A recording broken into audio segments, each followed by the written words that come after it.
Hello दोस्तों, Bihar DElEd entrance exam 2025 के लिए आप हो जाइए तैयार, क्योंकि भैया प्रश्न है काफ़ी जानदार। तो चलिए हम लोग वीडियो को स्टार्ट करते हैं। पहला प्रश्न आपके सामने में है, 1526 में बाबर ने इब्राहिम लोदी को कहाँ हराया था। 1526 ईस्वी में बाबर वर्सेस इब्राहिम लोदी का युद्ध हुआ था। कब हुआ था? 21 अप्रैल 1526 को एक युद्ध हुआ था। इस युद्ध को नाम देते हैं हम लोग पानीपत का युद्ध। कब हुआ था? 21 अप्रैल 1526 को हुआ था। 1526 को हुआ था पानीपत का युद्ध। और इस युद्ध में कौन जीता था? इस युद्ध में दोस्तों बाबर जीता था। कौन जीता था? बाबर जीता था। और हार कौन गया था? तो बाबर जीत गया था, लेकिन हार कौन गया था? इब्राहिम लोदी हार गया था। कौन हार गया था? इब्राहिम लोदी दोस्तों ये हार गया था, लेकिन जीता कौन था? बाबर जीता था। आपको ये बात याद रखना है। चलिए बढ़ते हैं नेक्स्ट अगला प्रश्न की ओर। अगला प्रश्न है, कान्हा नेशनल पार्क किसके लिए प्रसिद्ध है? Kanha national park dash dash dash के लिए प्रसिद्ध है। तो भैया कान्हा नेशनल पार्क बाघ के लिए प्रसिद्ध है। किसके लिए प्रसिद्ध है? बाघ के लिए। आप जानते हैं कि कान्हा नेशनल पार्क कहाँ है? तो कान्हा नेशनल पार्क मध्य प्रदेश में है। कहाँ पर है? एमपी में है। आपको ये बात याद रखना है। और मध्य प्रदेश का मैं और भी आपको बताता हूँ पार्क सब, राष्ट्रीय उद्यान सब मैं आपको बता रहा हूँ। मध्य प्रदेश का कान्हा नेशनल पार्क, फिर आपसे पूछेगा पन्ना राष्ट्रीय उद्यान। क्या पूछ लेगा? पन्ना राष्ट्रीय उद्यान। फिर आपसे क्वेश्चन पूछ लेगा Satpura national park. Satpura national park ये भी कहाँ पड़ेगा? मध्य प्रदेश में ही पड़ेगा। फिर पूछेगा Bandhavgarh national park. Bandhavgarh national park ये सब कहाँ है? तो बांधवगढ़ भी मध्य प्रदेश में है। Pench national park, Kanha national park, Kanha national park, Pench national park ये सब कहाँ पर है? मध्य प्रदेश में है। आपको सबका याद रखना है। चलिए बढ़ते हैं नेक्स्ट। अगला प्रश्न आपके सामने में है, दिल्ली में जंतर मंतर महाराजा द्वारा बनाया गया था। दिल्ली में जंतर मंतर किसके द्वारा, कौन से महाराज के द्वारा बनाया गया था? आपसे एक प्रश्न पूछ रहा है। तो दिल्ली में जो जंतर मंतर टोटल 4 जगह है। तो दिल्ली में जो बनाया गया था वो बनाया गया था जयपुर के जय सिंह द्वितीय द्वारा। किसके द्वारा? जय सिंह द्वितीय द्वारा। अब हम जान लेते हैं कि जंतर मंतर जो 4 गो है वो कहाँ कहाँ पर स्थित है। तो चलिए हम लोग फटाफट रिवीजन करते हैं। जंतर मंतर कहाँ कहाँ पर है? एक वो जयपुर में है। जयपुर में जंतर मंतर है। फिर उसके बाद में दिल्ली तो यहाँ पे ही है। उज्जैन में, उज्जैन में भी जंतर मंतर है। फिर वाराणसी में, वाराणसी में, वाराणसी में फिर एक दिल्ली यहाँ ये है। तो ये सब जगह पे जंतर मंतर है। अच्छा, दिल्ली वाला जो जंतर मंतर है इसका स्थापना पूछेगा कौन किया था? जयपुर के जय सिंह द्वितीय। डेट अगर पूछेगा कब था? 1724। इसका डेट याद रख लीजिएगा, 1724 में इसका स्थापना हुआ था। चलिए बढ़ते हैं नेक्स्ट अगला प्रश्न की ओर। अगला प्रश्न है, दोनों सदनों की संयुक्त बैठक की अध्यक्षता करते हैं। दोनों सदनों की संयुक्त बैठक की अध्यक्षता कौन करते हैं? तो भैया दोनों सदन यानी कि लोकसभा और राज्यसभा दोनों का बैठक का अध्यक्षता लोकसभा अध्यक्ष करता है। कौन करता है? लोकसभा अध्यक्ष करता है। अभी वर्तमान में लोकसभा अध्यक्ष भैया कौन है? ओम बिरला जी। कौन है? ओम बिरला जी अभी वर्तमान में लोकसभा अध्यक्ष हैं। ओम बिरला है। आप लोग बताइए कि ओम बिरला जी वर्तमान में जो लोकसभा अध्यक्ष हैं वो कितने नंबर के लोकसभा अध्यक्ष है? तो भैया ओम बिरला भारत का 18वां लोकसभा अध्यक्ष बना। कौन बना? 18वां। 17वां भी वही था। 18वां लोकसभा अध्यक्ष बना। आपको ये बात याद रखना है। अच्छा, आपको याद एक प्रश्न भैया लोकसभा अध्यक्ष से पूछा जाता है, भारत का प्रथम महिला लोकसभा अध्यक्ष कौन थी? फटाफट आप लोग कमेंट में, मैं चाहता हूं कि आप लोग उसका नाम लिख दीजिए। भारत की प्रथम महिला लोकसभा अध्यक्ष कौन थी? तब तक हम आगे बढ़ते हैं। चलिए बढ़ते हैं नेक्स्ट। अगला प्रश्न आपके सामने में है, माउंट एवरेस्ट पर चढ़ने वाली पहली भारतीय महिला कौन थी? तो माउंट एवरेस्ट पर चढ़ने वाली पहली भारतीय महिला कौन थी? तो वो थी बछेंद्री पाल। कौन थी? बछेंद्री पाल। ऑप्शन नंबर 1 क्या हो जाएगा? बिल्कुल राइट हो जाएगा। अगर आपसे क्वेश्चन पूछता कि माउंट एवरेस्ट की ऊंचाई कितनी है, तो बताते आप 8850 किलोमीटर। कितना बताना है? कहीं कहीं पर 48 रहता है, 48-50 जो भी कहिएगा बिल्कुल सही होता है। माउंट एवरेस्ट पर पूछ लेता कि 2 बार चढ़ने वाला महिला कौन थी? तो माउंट एवरेस्ट पर 2 बार चढ़ने वाली महिला आपको याद रखना है संतोष यादव। माउंट एवरेस्ट पर 2 बार चढ़ी है कौन? संतोष यादव। संतोष यादव आपको याद रखना है। अब देखिए संतोष यादव महिला है, जब महिला जबरदन हो सकता है तो इस संतोष यादव महिला काहे न हो सकता है? तो यही बात है। तो ये महिला है संतोष यादव। और आपसे क्वेश्चन पूछा जाएगा कि माउंट एवरेस्ट पर चढ़ने वाली दिव्यांग महिला कौन थी? आप सोचिए, जिसके पास पैर ही नहीं थी वो कैसे चढ़ गई? माउंट एवरेस्ट पर चढ़ने वाली हौसला से दिव्यांग महिला कौन थी? दिव्यांग महिला तो आपको बताना है अनोरमा सिन्हा। क्या बताना है? अनोरमा सिन्हा। अनोरमा सिन्हा आपको बताना है दोस्तों। काफ़ी इंपोर्टेंट प्रश्न है, एग्जाम में पूछा गया है। चलिए बढ़ते हैं नेक्स्ट प्रश्न की ओर। अगला प्रश्न आपके सामने में है, इंटरपोल का मुख्यालय कहाँ स्थित है? इंटरपोल का मुख्यालय कहाँ स्थित है? तो इंटरपोल का मुख्यालय है लियोन, फ्रांस में स्थित है। तो इस प्रश्न का ऑप्शन नंबर 1 क्या हो जाएगा? बिल्कुल राइट हो जाएगा। चलिए बढ़ते हैं नेक्स्ट प्रश्न की ओर। अगला प्रश्न आपके सामने में है, अगला प्रश्न आपके सामने में है, मानव तस्करी और जबरन श्रम के तहत प्रतिबंधित है।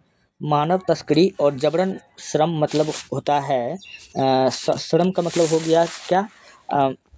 मजदूरी करवाना, किसी से मजदूरी करवाना।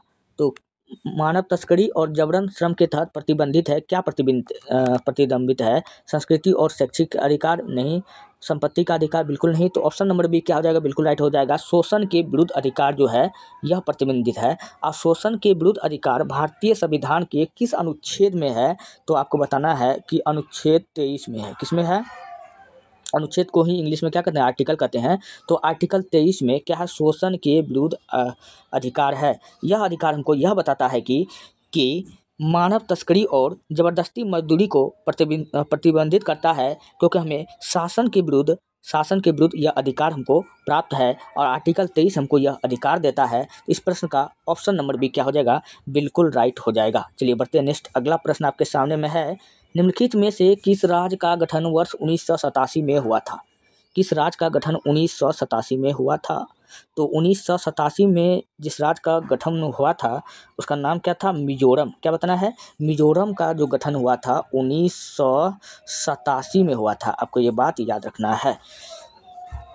और यह मिजोरम जो था भारत का 23वां राज्य बना था। कितना राज्य था? 23वां राज्य बना था। आपको ये बात याद रखना है। अच्छा, 23वां राज्य है तो 22वां राज्य भारत का कौन सा है? कई बार एग्जाम में ये वाला क्वेश्चन पूछा जाता है दोस्तों। भारत का 22वां राज्य जो है सिक्किम है। कौन है? 22वां राज्य कौन है? सिक्किम है। आपको ये बात याद रखना है। सिक्किम भारत का 22वां राज्य बना था। चलिए बढ़ते हैं नेक्स्ट। अगला प्रश्न आपके सामने में है, भारतीय संविधान का डैश डैश डैश की समाधान शक्तियों के बारे में बताता है। भारतीय संविधान जो है वो क्षमादान शक्तियों के बारे में बताता है। किसके समाधान की शक्ति के बारे में बताता है? तो वैसे तो दोस्तों मैं आपको बता दूं कि क्षमादान जो है 2 ही व्यक्ति कर सकता है, एक राष्ट्रपति कर सकता है और एक राज्यपाल कर सकता है। तो राज्यपाल सभी मामले में क्षमादान नहीं कर सकता है, कुछ ही मामलों में कर सकता है, लेकिन राष्ट्रपति जो है सभी मामले में क्षमादान कर सकता है। राष्ट्रपति जो है आर्टिकल 72, ये प्रश्न का यहाँ ऑप्शन गलत सेट हो गया है। आपको यहाँ पर क्या होना चाहिए? आर्टिकल 74 नहीं, आर्टिकल 72 होना चाहिए। क्या होना चाहिए? आर्टिकल 72 होना चाहिए। आर्टिकल 72 के तहत राष्ट्रपति जो है क्षमादान कर सकता है। क्या करता है? क्षमादान कर सकता है। और राज्यपाल जो है आर्टिकल 161 के तहत क्षमादान कर सकता है। लेकिन याद रहे सैन्य मामला में, देशद्रोह मामला में, ये सब मामला में राज्यपाल क्षमादान नहीं कर सकता है। लेकिन राष्ट्रपति जो है आर्टिकल 74 का प्रयोग, आर्टिकल 72 का प्रयोग किसी भी मामला में करके क्षमादान कर सकता है। चलिए बढ़ते हैं नेक्स्ट। अगला प्रश्न आपके सामने में है, निम्नलिखित में से कौन सी नदी अपनी धारा को बार बार बदलती है? तो कौन सी नदी अपनी धारा को बार बार बदलती है? यहाँ ऑप्शन में होना चाहिए यहाँ ऑप्शन में होना चाहिए कोसी होना चाहिए, क्योंकि इस प्रश्न का बिल्कुल राइट आंसर क्या होगा, कोसी होगा। दोस्तों कोसी नदी ऐसा नदी है भारत की जो अपने धारा बदलने के लिए वो जानी जाती है। आज इस रास्ते से जा रही है तो कल आपका घड़े होकर के चल जाएगा, इसलिए इसको बिहार का शोक कहते हैं। क्या कहते हैं, बिहार का शोक कहते हैं। और कोसी नदी पूछेगा कहाँ से निकलती है, तो नेपाल के गोसाई धाम से कहाँ से निकलती है, नेपाल के गोसाई धाम से गोसाइले निकलती है और पूरे बिहार को डुबा देती है। इसलिए इसको हम लोग बिहार का शोक कहते हैं। क्या कहते हैं, बिहार को शोक में डुबा देती है, गोसाइले निकलती है और पूरा बिहार को क्या करती है, डुबा देती है। नेपाल के गोसाई धाम से कहाँ से निकलती है, गोसाइले निकलती है, गोसाई धाम से। ये ट्रिक आपको याद रखना है, तभी किसी भी तरीका से कोई भी प्रश्न को आप एक ट्रिक बना लो ताकि याद रहे। तो कोसी होना चाहिए ऑप्शन में, यहाँ नहीं दिया था, तो कोसी इस प्रश्न का क्या होता है, बिल्कुल राइट होता। सर्वाधिक मार्ग बदलने वाली भी नदी पूछेगा कौन है, तो कोसी है। चलिए बढ़ते हैं नेक्स्ट। अगला प्रश्न आपके सामने में है, पोंग बांध निम्नलिखित में से किस नदी पर बनाया गया है। तो पोंग बांध किस नदी पर बनाया गया है, तो पोंग बांध जो है वो किस नदी पर बनाया गया है, हिमाचल प्रदेश के कांगड़ा जिले में कहाँ बनाया गया है, हिमाचल प्रदेश के कांगड़ा जिले में बनाया गया है पोंग बांध।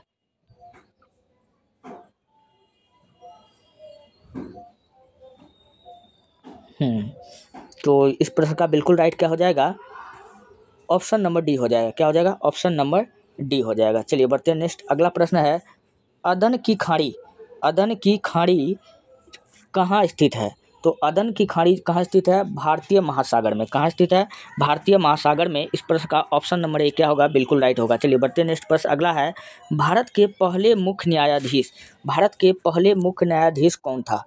दोस्तों भारत के प्रथम मुख्य न्यायाधीश हीरा लाल जे कार्निया था। कौन था, एच जे कार्निया। इसी को क्या कहते हैं, एच जे कार्निया कहते हैं, हीरा लाल कार्निया। ये आप सीधा याद रख लिए ना, हीरा लाल कार्निया भारत के प्रथम मुख्य न्यायाधीश था। आपको ये बात याद रखना है।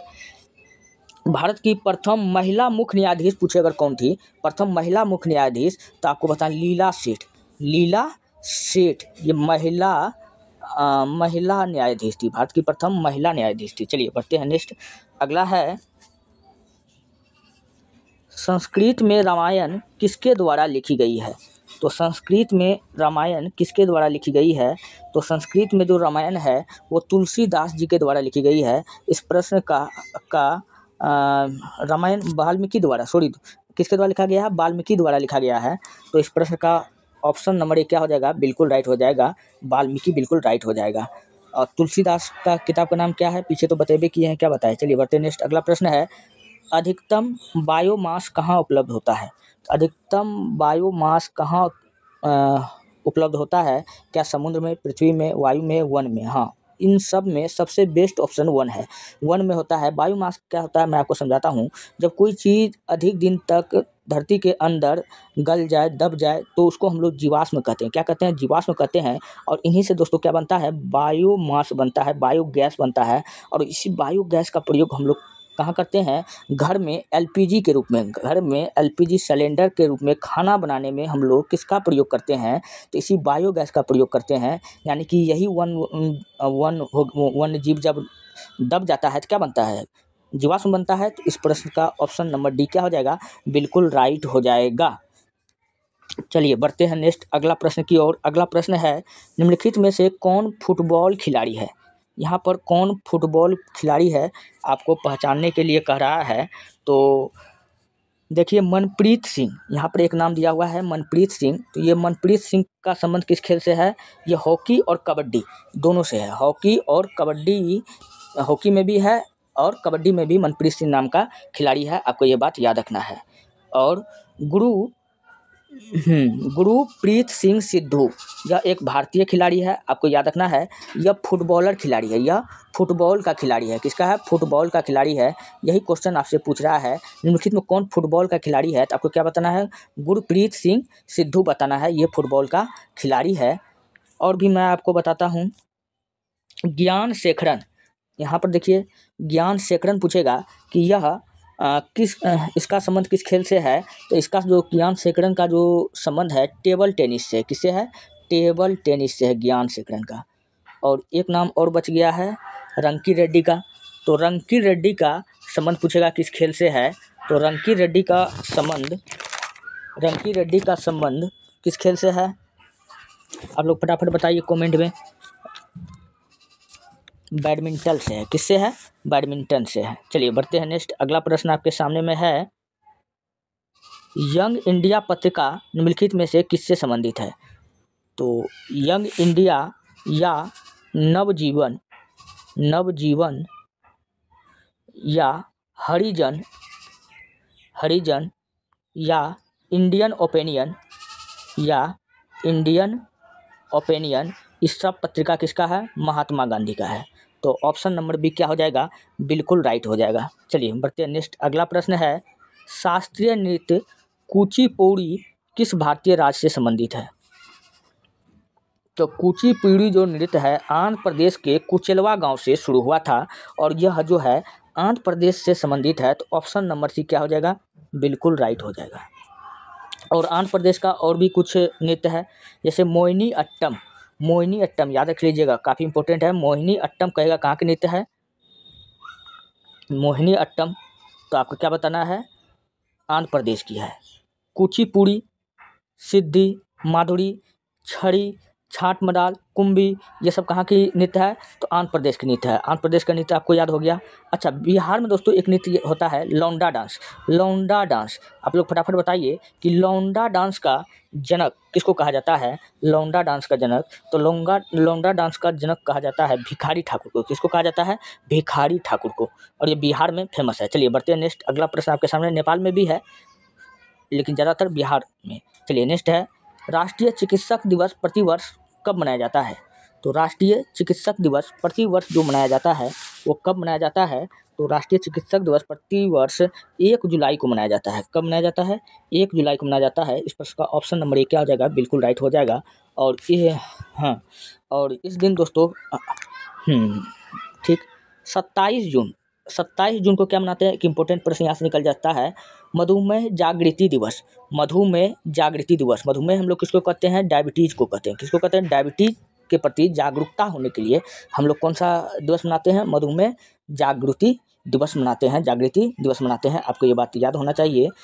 चलिए बढ़ते हैं नेक्स्ट। अगला है, राष्ट्रीय पर्यावरण इंजीनियरिंग अनुसंधान स्थान कहाँ स्थित है? तो राष्ट्रीय पर्यावरण इंजीनियरिंग अनुसंधान स्थान कहाँ स्थित है? नागपुर में स्थित है। कहाँ स्थित है? नागपुर में।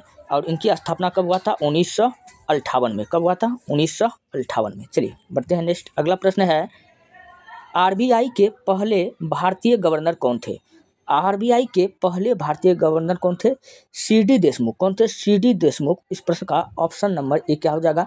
बिल्कुल राइट हो जाएगा। अच्छा, आरबीआई का स्थापना की अगर बात किया जाए तो आरबीआई का स्थापना हुआ था दोस्तों 1 अप्रैल 1935 को। कब हुआ था? 1 अप्रैल 1935 को हुआ था, हिल्टन आयोग के सिफारिश पर। किसके?